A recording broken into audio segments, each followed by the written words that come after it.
the Freedom from Religion Foundation. Yeah. And they have been extremely successful in destroying a lot of the things that Christians were building on. In Kentucky and Michigan, they have in various school districts around the country.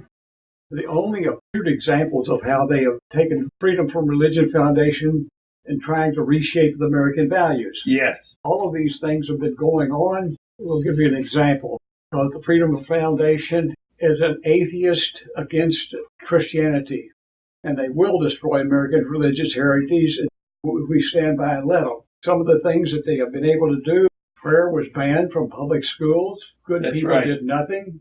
And Roe versus Wade opened the doors to abortion on demand. Good people did nothing. And they outlawed the 10 Commandments in courthouses all over the country. People did nothing. And now you have to be careful about everything, and including saying Merry Christmas. We can't afford to do nothing anymore. Right. And there's a lot of things that Christians need to do to stand up and protect our religious freedom. Again, they're out to get us. Only an active and informed citizen can take the responsibility and the duty to support the American Constitution and the people and the freedoms we've built on. That's exactly right. Now, before they took prayer and the Bible and the 10 Commandments and creation science out of our schools, America had the best schools in the world, academically speaking. But when they kicked God out, we fell, and now we're about the worst in the Western culture. Crime rate went through the roof. The drug problem. People say, oh, we shouldn't have all these drugs. Well, you have to get to the cause of it. And the cause of it was they kicked God out of our schools and out of our young people's life. All of this has happened because we didn't stand together and work for Christianity. And get into the church. Yes. Same thing with the ministers have been watered down somehow. Watered down to the point that they're afraid to say anything politically or otherwise. And afraid to lose the tax-exempt status of the church and the benefits to their people. But at the same time, we need to be able to stand up and fight, and regardless of what they may threaten to do, and because we have the power to stop that. And at the same time, we have to be united. Without that, we're lost. All of these issues I put together on this one chart, and it has the communist worldview and what the communists are trying to do, what the Democrat Party is trying to do, what the Republican Party is trying to do, and what the Bible is trying to do. And this thing is something everyone ought to have. So again, if you give me a call right now, 895-5025, we'll send that to you free, and we'll send you enough for everybody in your church and your neighborhood. But that is important. Now, we're almost to the end of the negative material. A lot of other things that I'm worried about, and that's the violence that's going on. Yes. Well, that's what this is about. That Maxine Waters encouraging violence against Trump's supporters. Exactly. And saying, don't let them sleep and don't give them any peace. This was said by Maxine Waters, who is, I think, from Los Angeles. And she's saying, let any conservative or Christian, she didn't really use those words, but she says anybody that supports Trump, tell them they're not welcome anywhere anymore. And this was just about a year after a supporter, Bernie Sanders shot that guy. And Bernie had said the same thing that she had said. Basically, that, that's what we're up against. But this violence that's going on right now in Annapolis, Maryland, all of the things that are going on, all of these are people that have been activated, I call it, by the media's rhetoric. It's a critical thing because you got Pelosi and the things she's saying. And all the others that are out there, and we're looking at the thing with the Supreme Court. I want to get into that because it's a very important thing. In fact, it's probably more important than most of the elections that we'll be facing in November, because the Supreme Court person, if it's a younger person, they could be there for decades and affect America for the long haul. And this is a critical thing, that to get the kind of person appointed to the Supreme Court that supports the Constitution. Okay, so we're getting ready to go to the good news now. And the good news is that Kennedy is retiring. which means that Trump and the Republicans can put another conservative on the U.S. Supreme Court, which is a huge, huge game changer. This is the thing, because that appointment, like I said, will be there for decades. Right. It's absolutely critical. In fact, one of the most important things we'll face, not only this year, but for several years to come. And here's another thing the Supreme Court did recently is say that the unions cannot force you to give money to the Democrat Party. Exactly. This is for the all public employees and then all the teachers and others that have been as much as $45 a month going to union dues, goes to political. For government employees, it's a national right to work law that the Supreme Court has issued.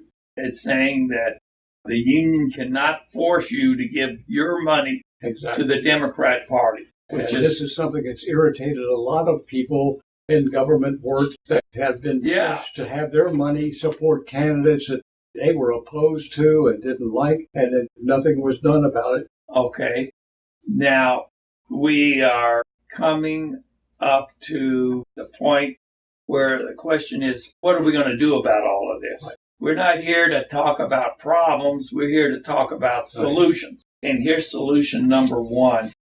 This is a DVD about the greatest story ever told, which is the story of Jesus. And it is about his birth, his miracles, his crucifixion, his resurrection, and then it has an invitation on there where you can become a Christian.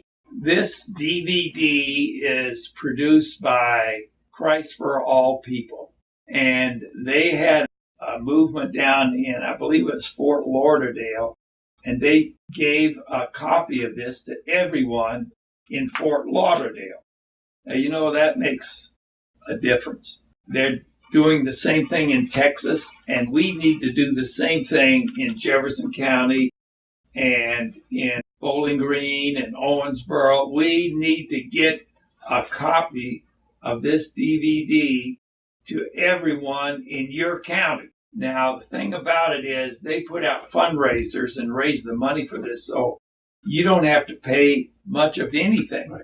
It's got a number on there. And the other thing, it's in about a dozen different languages. So if you know somebody who's Muslim or Mexican or Hispanic or whatever it is, they're free and you can give it out and they'll be able to listen in their own language. The time has come when it's time to do something.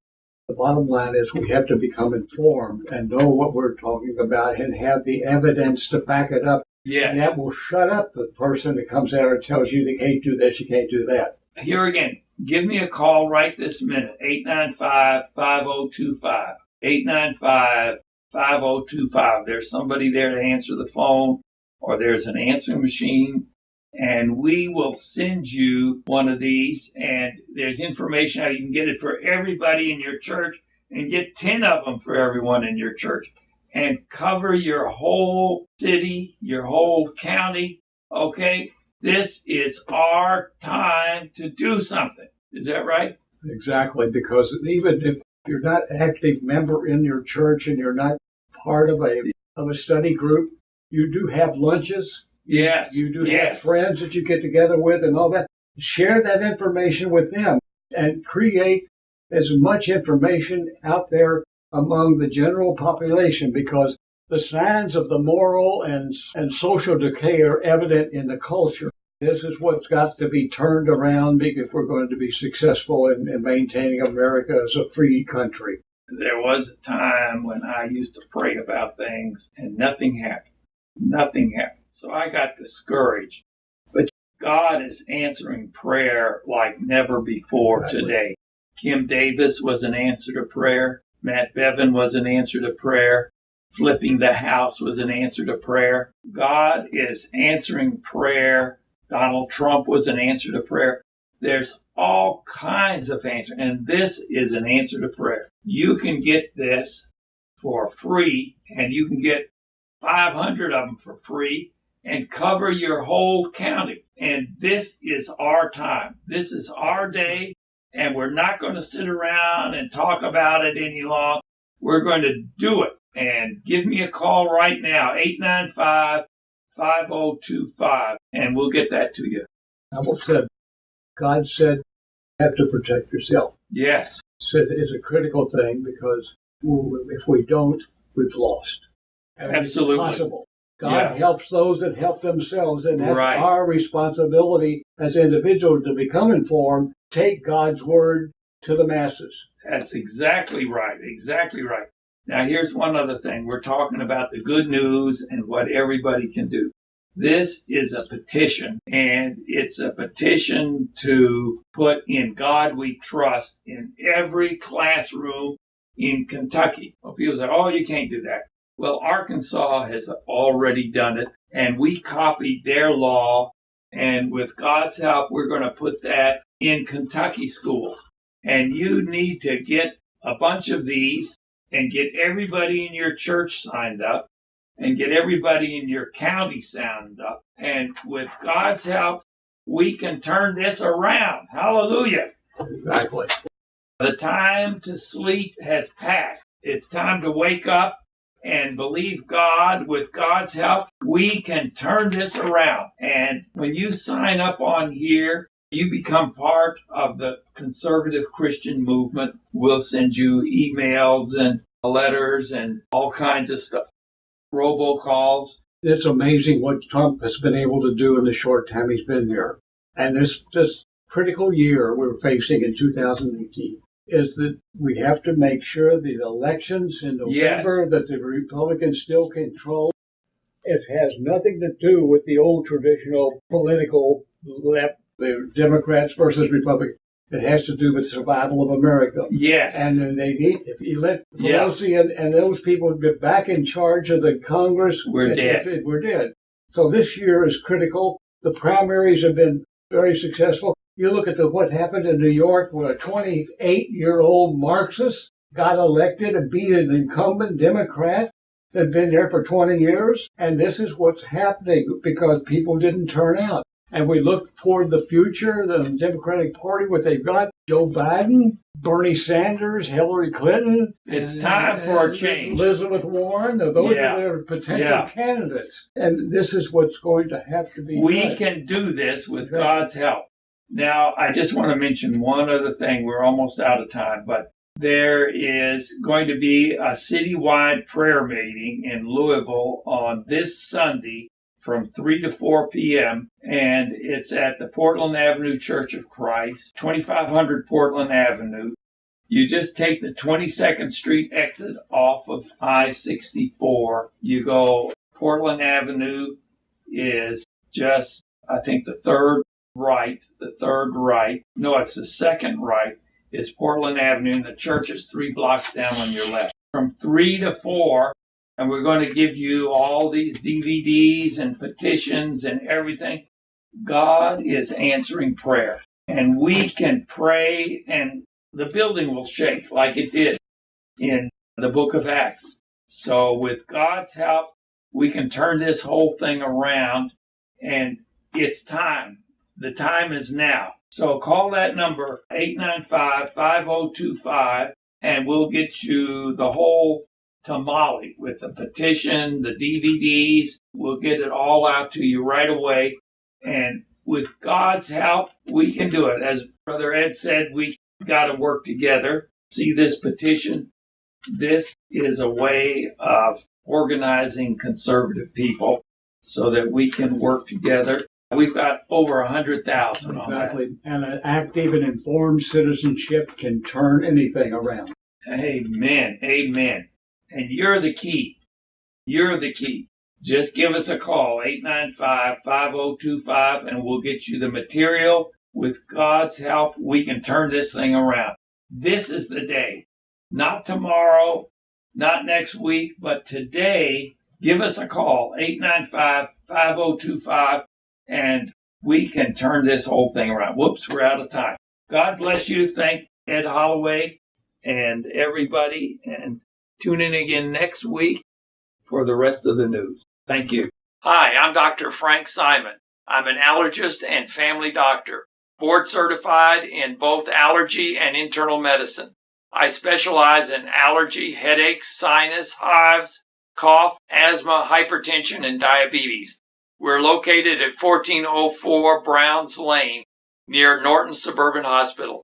Our phone number is 895-5088. We can see you tomorrow. Hi, this is Frank Simon with the rest of the news, and our special guest today is Jim Waters from the Bluegrass Institute. Great to be here, Dr. Simon, once again. Thank you. Things are popping around here. Yeah, you could say that. That's kind of an understatement, actually. Wow. There's a move to have the Kentucky Board of Education take over the failing Jefferson County public school system. Maybe we can just go ahead and play this and see if we can explain. We have witnessed educational inequality in the Jefferson County public schools for too long. We have witnessed decades of abuse and failing policies affecting our children. That's why KPAC supports the state takeover of JCPS. These things are happening right in our community. Here are the statistics. Only 1 out of 5 black children in JCPS in the 4th grade are proficient in math. Fewer than 1 in 10 black JCPS 8th graders are proficient in math. The achievement gap between white and black students has widened since 2009. That's why KPAC supports a state takeover of JCPS. Our veteran teachers should have the opportunity to go into these schools and change these statistics with real financial incentive pay. Right now, the union contract won't allow it. Instead, they offer empty gestures like gym memberships. Folks, that just won't cut it. That's why KPAC supports the takeover of Jefferson County Public Schools. Now is the time for change. People, it is time to speak up. That was Jerry Stevenson and a group of pastors that are saying that there are a lot of problems with the Jefferson County public schools. Could you repeat some of those things that they were talking about? Well, Dr. Simon, we appreciate the work that the Kentucky Pastors in Action Coalition is doing. It's very important. The Bluegrass Institute was there at the beginning to help get them started and help them, and I know we were too. But let me say this. If there were people in Louisville being denied a seat at the lunch counter because of the color of their skin, there would be absolutely no question about the need for outside intervention. Right. In fact, anyone who would oppose that would be shouted down right away. If the fact that fewer than 1 in 10 8th grade black students in Louisville in the Jefferson County schools are not testing proficient in math, if the achievement gap, as you heard Pastor Stevenson mention there, grew from 28 points in 4th grade math between white and black students just in 2011 to 38 points in 6 years, and even worse, a 23-point gap between whites and blacks in reading, in 4th grade reading, only 2 years ago, became a 35-point gap last year, a 12-point increase in 2 years in the gaps. The gaps continue to grow larger, and they continue to widen. Now, we know that low-income black students are disproportionately put in failing schools. Those failing schools, according to lots of research done on the effect of the collective bargaining agreement on the education of our children, we know that those schools have the most inexperienced teachers. In fact, our own Office of Education Accountability talked about them being teacher interns in a lot of these schools. So the fact is that our experienced teachers are not being placed where they're needed most. There's no incentive to do that. Now, if a 35-point gap in reading in the 4th grade between white and black students is not denying black students a seat at the table of opportunity, then I don't know what is. And the only thing standing in the way of people supporting an outside intervention is their ideology. They don't want parents to have a choice.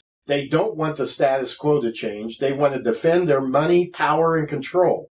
And that's what the union is about.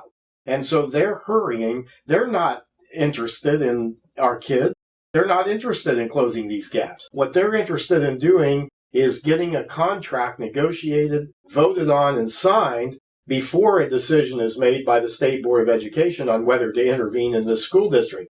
If this was really about the children with them, they would be more than willing to delay that and say whatever is in the best interest of our kids, we're willing to do. But like one of the leaders of one of the large teachers unions said a few years ago, when the kids start paying dues, then I'll represent them. But until they do, my focus is on the adults. And that's what we have going on here. And it's a hypocritical thing for the same people who would be out in front leading the march down this Broadway, literally in Louisville, West Broadway, if people were being denied a seat at the lunch counter. But to me, it's worse to deny a low-income minority child a good education simply because of the color of his skin. And the numbers say that's what's going on. That's what's happening here. And when a young person gets a good education, they can go to the school they want, they can find the job they want, they can build the kind of house they want, they can live in the neighborhood they want, among the people they want, hang out with the people they want, raise their children as they want, and live the kind of lives they want to. But when we deny them that opportunity,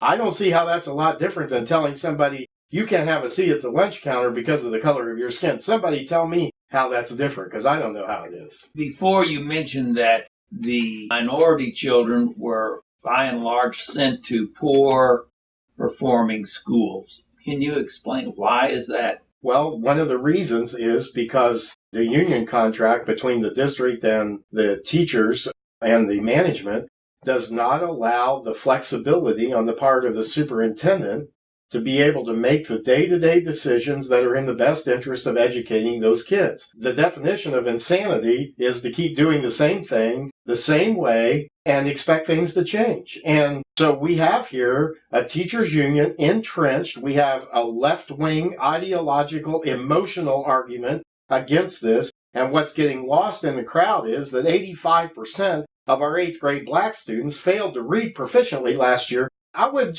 wish somebody would tell me how those 85% of our black children in this county are going to have any kind of a chance in life to have any kind of a prosperity or blessing if they can't read. This is not hard to understand. Only people that don't want to understand this, it's hard for them because they don't want to understand it. They don't want to confront this. And for too long, we have failed to confront this because somehow or other we can't talk about racial issues. We can't talk about discrimination. I guarantee you the left wing of this county is more than happy to talk about racial discrimination when it benefits their ideology. But this should not be about political ideology. It should not be about union power or control or money. This should not be about the adult. This should be about these kids who are being left behind. And then we have everybody throwing up their hands saying, why do we have such high rates of violence? And why do we have so many problems? Why is there such high poverty rates? Why can't we change this? Why can't we break this cycle? And I'm going to tell you, to break this cycle, it's going to take some people.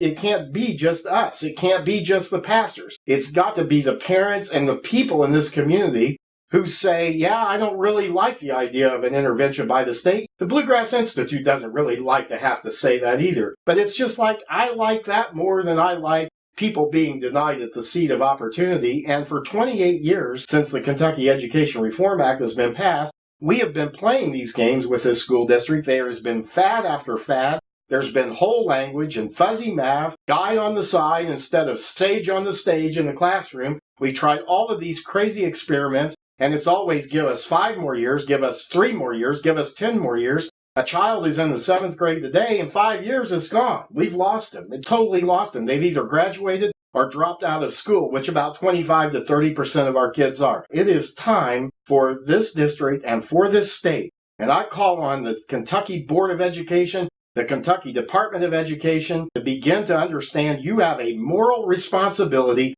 not just to listen to all of the emotional jibber-jash that's coming from the other side, but look at this. 1 in 5 black students didn't test proficient on any subject in the 4th grade last year or the 8th grade. Only 1 in 3 white students, for that matter, were proficient in math last year in the 8th grade. Only 1 in 3. That's not great, but you take 33% versus 9% of the black students, you have a 24-point gap right there. And so I just have to wonder, what is it going to take? What is it going to take for us to begin to make the decisions in this school district that are in the best interests of our children?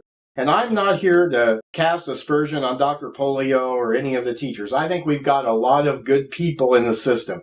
The problem is the system. The problem's the system, and the problem's the school board. And we have a school board here that was bought, paid for, campaigned for by the teachers union.